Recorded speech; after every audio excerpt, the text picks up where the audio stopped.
The air inside the United Nations General Assembly Hall was tight with tension. Prime ministers, presidents, and diplomats from around the world sat in rows, watching the stage where Israeli Prime Minister Benjamin Netanyahu stood behind the podium, voice sharp and calculated. "Our operations in Gaza," Netanyahu declared, pounding the podium gently with his fist, "are justified. We will defend ourselves, without mercy if necessary." A few claps followed, a few silent nods. And then, stillness. Except for one expression. Captain Ibrahim Traoré, the young leader of Burkina Faso, tilted his head slightly and smiled. It wasn't a broad grin, it was the kind of subtle smirk that could cut deeper than any spoken word. Netanyahu caught it. He paused. That smile didn't belong to someone who was intimidated. It belonged to someone who had seen occupation, had survived it, and now watched history try to repeat itself, from a higher ground. Netanyahu didn't let it go. "President Traoré," he said, not even trying to hide the condescension in his voice, "perhaps it would serve you better to focus on your region's struggles. The Middle East is a complicated place. We are restoring order." That's when the atmosphere shifted. Traoré calmly closed the leather notebook in front of him, stood from his seat, and without waiting for a microphone, addressed the room. His voice wasn't loud, it didn't need to be. "Threats," he said, his tone composed but cold, "are the language of those who fear they're losing control. We were colonized once. We don't bow to threats anymore. We laugh." A hushed murmur swept across the chamber. Some African delegates exchanged knowing glances. One or two clapped softly. Netanyahu stiffened. In that single moment, power didn't lie in the one with missiles and media, it belonged to the one who could stand up to it, and smile. Backstage, Netanyahu's aides buzzed around him like hornets. His jaw clenched, eyes fixed on the monitors replaying Traoré's words. No Israeli leader had ever been publicly dismissed like that, especially not by a 36-year-old African revolutionary with no Western backing. "He made you look weak," one aide whispered. "He made me look irrelevant," Netanyahu corrected, his voice low and tight. Meanwhile, Traoré had returned to his seat, surrounded by a small circle of African diplomats. But the room was no longer focused on official statements or choreographed speeches. It was focused on one thing, the audacity of a man who had turned a threat into a punchline, and gotten away with it.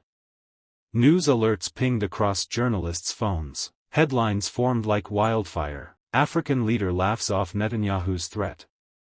Burkina Faso's Traoré calls out Western hypocrisy at UN. Inside African social media circles, the clip went viral within hours.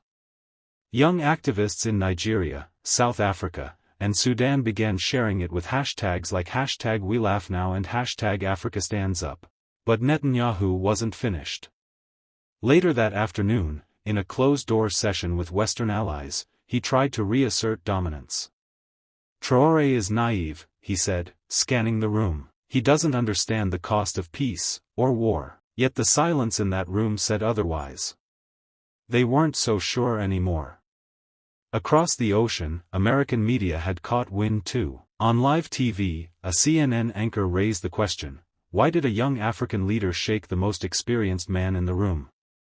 And in Washington, several aides in the State Department began pulling Traoré's past speeches, his military rise, his anti-colonial stance, his refusal of IMF loans. One folder was labeled simply, "Traoré, the man who says no," because it wasn't just about Gaza anymore. It was about who still dared to speak when everyone else had gone quiet. As the UN General Assembly resumed its schedule, something had shifted. The usual rhythm of statecraft, handshakes, rehearsed applause, pre-approved declarations, now felt brittle, out of sync. It wasn't just that Traoré had laughed, it was that no one had dared to laugh with him, not yet. But the world had watched. In Tel Aviv, the Israeli Prime Minister's office released a carefully worded statement: Israel stands firm in its mission to secure peace through strength. Dismissive rhetoric by lesser experienced leaders undermines the seriousness of our efforts. But the damage was already done. On the streets of Ouagadougou, murals began to appear overnight. One depicted Traoré standing tall, laughter exploding from his chest like thunder, while Netanyahu's words dissolved into smoke. Street poets performed slam verses with titles like, "The One Who Didn't Bow," and "Laughter is the New Weapon." In Washington, the White House press secretary was asked directly, "Does the administration support Netanyahu's continued campaign in Gaza?" There was a pause, not because they didn't have an answer, but because the question had never been framed in that way, especially not by comparing Netanyahu's war posture to Traoré's laughter. The internet had crowned its new symbol of resistance. Meanwhile, Traoré, back in his delegation suite, reviewed the global reaction with a calm smile. "They didn't expect that," he said to his foreign minister. "They expected fire," she replied. "You gave them air." He nodded. "And now they choke on it." Yet beneath the elegance of his performance, there was strategy. Traoré knew that in a world fueled by spectacle, power often belonged to the one who could control the narrative, not the one with the biggest army, but the one who refused to be afraid.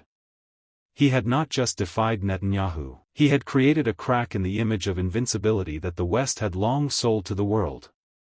And cracks, Traoré knew, were where the light got in. Netanyahu paced inside his private suite at the UN, eyes locked on a muted television screen playing Traoré's speech on repeat. His aides sat nervously around the room, avoiding eye contact, unsure whether to speak or remain invisible. The Prime Minister's jaw clenched every time Traoré's laugh echoed. "Turn it off," he finally growled. "We don't respond to mockery with silence." "But sir," one aide said hesitantly, "any retaliation might make it worse." The internet's already flooded with support for Traoré, even some Western activists are siding with him. They see him as a symbol. A symbol? Netanyahu snapped. He's a boy in a captain's jacket playing hero with the West's sympathy. This is war, not a theater. But in that moment, even Netanyahu knew he wasn't convincing himself. Across the world, from Chicago to Cape Town, youth-led protests erupted. In New York, a group of college students held a silent march outside the UN, carrying signs that read, "Traoré spoke, we listened," and "Laughter doesn't kill, occupation does." Inside the Burkinabe mission, Traoré prepared for his next appearance with deliberate quiet. He wasn't interested in repeating himself. His advisor handed him a new speech draft, but he waved it away. "Why say more?" he asked, "when silence has already shaken the pillars?" His team nodded. No slogans. No rebuttals. Just presence. Meanwhile, Israeli media scrambled to reframe the narrative. Headlines read, "African populism undermines peace, laughing in the face of terror," and "Naive leaders empower extremists." But none of it stuck. The world had already chosen its image, the smirk of a man unafraid to call out hypocrisy. The contrast was too sharp. Netanyahu's fury had become his mask. Traoré's calm had become his weapon.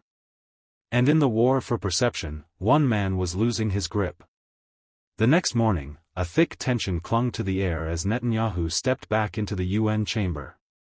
The seats were fuller now, but the room felt colder. Delegates avoided eye contact. Even longtime allies like Germany and Canada offered only curt nods. No handshakes. No warmth. He took the podium again, this time with carefully prepared remarks. His voice was steady, his tone restrained. He spoke of security, of national defense, of the existential threats facing Israel. But as he spoke, it became painfully clear, the room was not with him. Cameras captured the audience, ambassadors whispering among themselves, some scrolling their phones, others simply staring blankly. In one corner, Traoré sat calmly, hands clasped, eyes locked on Netanyahu. Not a single word left his lips. Just that same knowing, unwavering gaze. Netanyahu paused mid-sentence, eyes drifting toward Traoré. Something inside him faltered. He continued, finishing his speech to polite but sparse applause. As he stepped down, he caught Traoré still seated, unmoving. Their eyes met again. No words were exchanged. No need. The silence between them said more than any declaration. Later that day, footage of the encounter went viral. One clip in particular, a 10-second shot of Traoré silently watching Netanyahu, was shared millions of times with the caption, "Power isn't always loud." Back in Burkina Faso, villagers crowded around radios and phones, listening to updates. Children reenacted Traoré's calm stance. Farmers raised their fists after every report. "He stood for us," one elder said. And said nothing, because the world finally heard. Netanyahu's advisors huddled behind closed doors, worried about optics. "We're losing the narrative," one muttered. "Every move we make strengthens him. Even his silence." Meanwhile, Traoré was preparing his next move, not in front of cameras, but behind closed doors, with diplomats and African leaders gathering quietly, drawn not by promises, but by principle. Behind the heavy doors of a side chamber in the UN building, the atmosphere was entirely different. No flashing cameras. No political theater. Just a round table, and around it, leaders from across Africa, Latin America, and the global South. And at its head sat Captain Ibrahim Traoré. He didn't begin with a speech. He began with a question. What does peace look like when it's not sold in pieces? The room went silent. It wasn't rhetorical. Traoré waited. One by one, voices emerged. A minister from South Africa spoke of the need for investment without exploitation.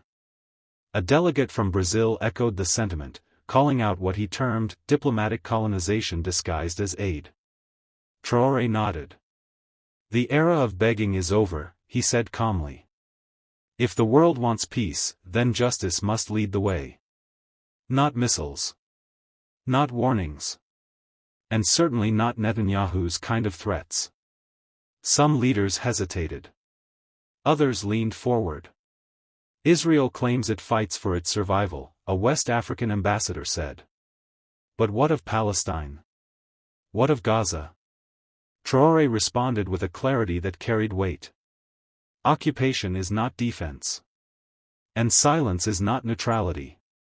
Meanwhile, in another wing of the building, Netanyahu's team scrambled.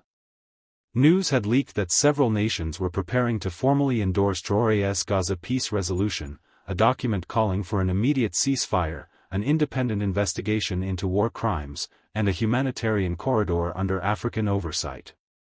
Netanyahu's delegation tried to block the meeting, but it was too late. Momentum was building, and Traoré had become its quiet architect.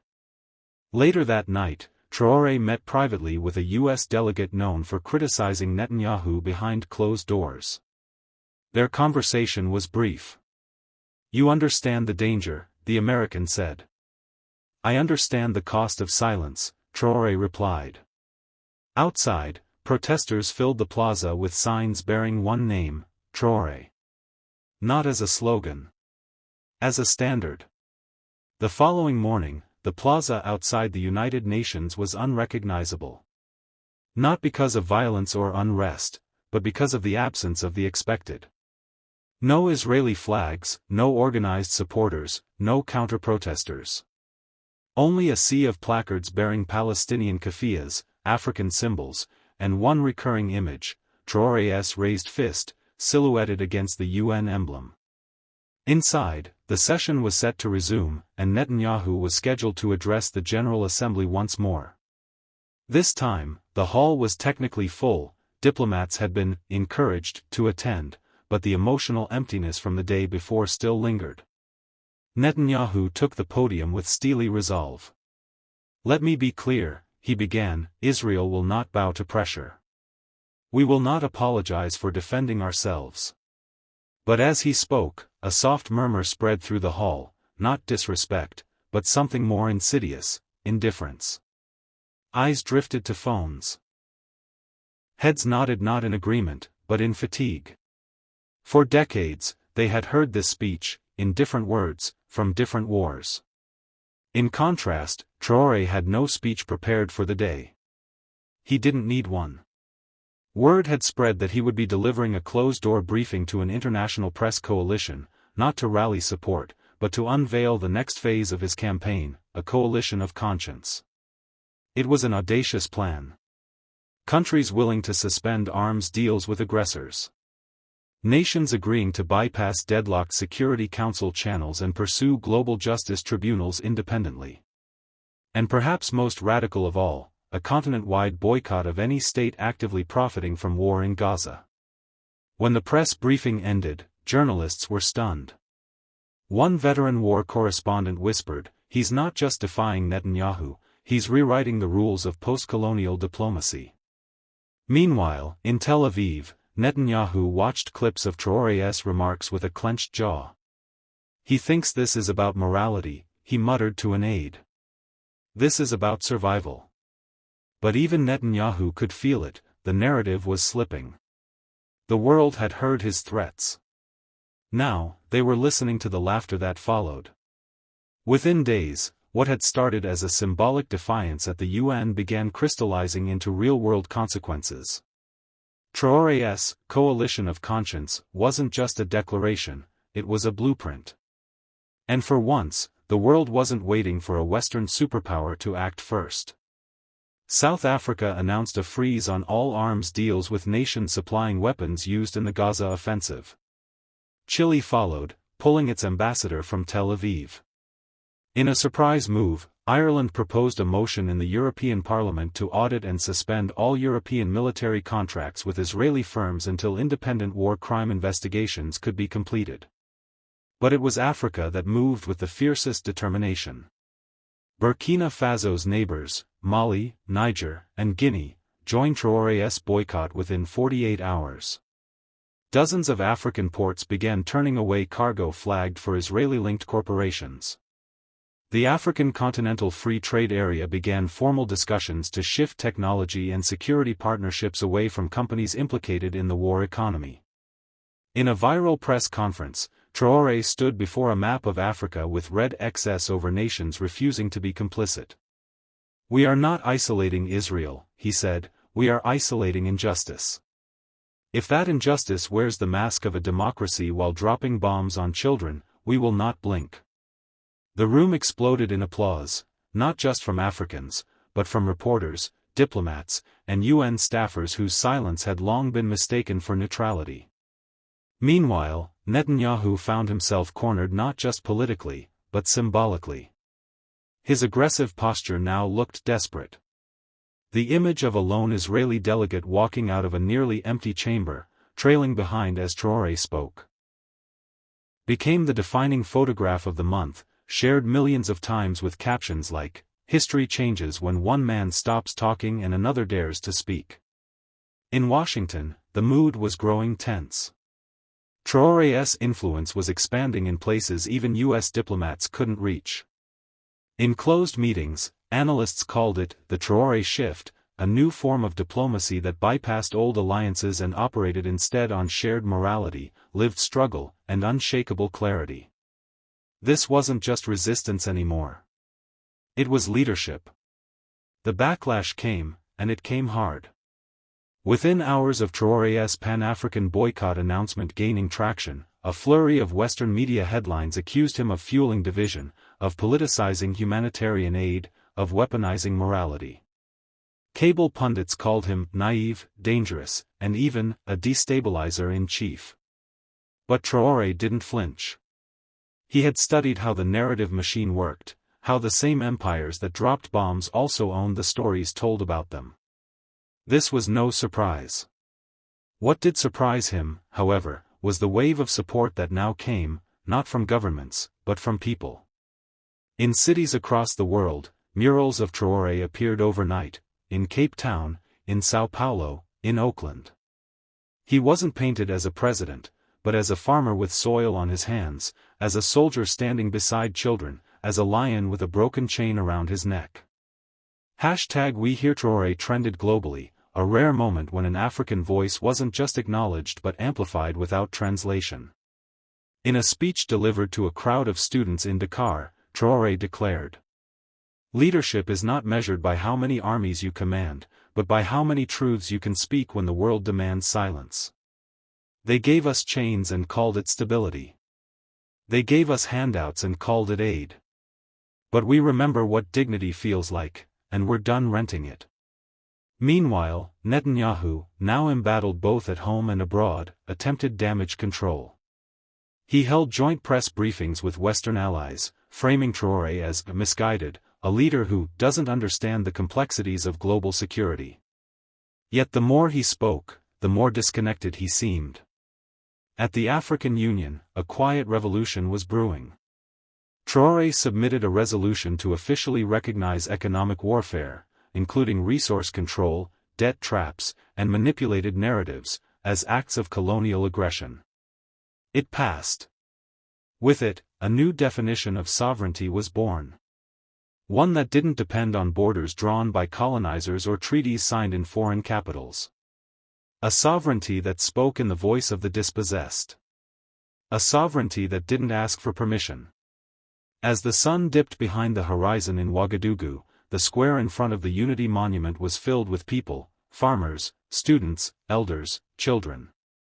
A massive screen projected images from the week's events, Traoré standing alone at the UN. His words echoing through chambers built to silence men like him, Netanyahu fuming in press conferences, backed into the corner by the force of a truth he couldn't control. This was no longer just about Gaza. It wasn't just about Africa. It was about who gets to define justice, and who gets erased when justice is written in the language of power. Traoré stepped up onto the stage, not flanked by bodyguards, but surrounded by community leaders from across the continent, women who led food cooperatives in Mali, former child soldiers turned teachers in Sierra Leone, tech developers from Nairobi who had built apps to connect rural farmers. He looked out, his voice steady, his spine straight. They called us shadows. But shadows only exist where there is light. And now, Africa is the light. The crowd roared. We are not guests in the world order. We are not experiments for your aid, or pawns in your war games. We are nations. We are people. And we are free because we say we are. Simultaneously, thousands of young people gathered in Times Square, London, Johannesburg, and Berlin, waving handmade signs. Africa is not your backyard, sovereignty is not a slogan, Traoré speaks, we listen. Even US politicians, wary of the wave of support Traoré was generating, began to shift tone. In a surprise tweet, a young progressive senator wrote, "You don't have to agree with Traoré on everything. But if you're not listening, you're part of the problem." The pressure worked. Ceasefire talks in Gaza suddenly accelerated. Western states began quietly retracting arms deals and softening rhetoric. And Netanyahu? He appeared once more at the UN, defiant, but surrounded by empty chairs. Traoré had warned him, "This war will destroy you." But it wasn't bullets or rockets that did it. It was truth. Spoken by a man from Burkina Faso. Echoed across continents. And written, finally, into the fabric of history.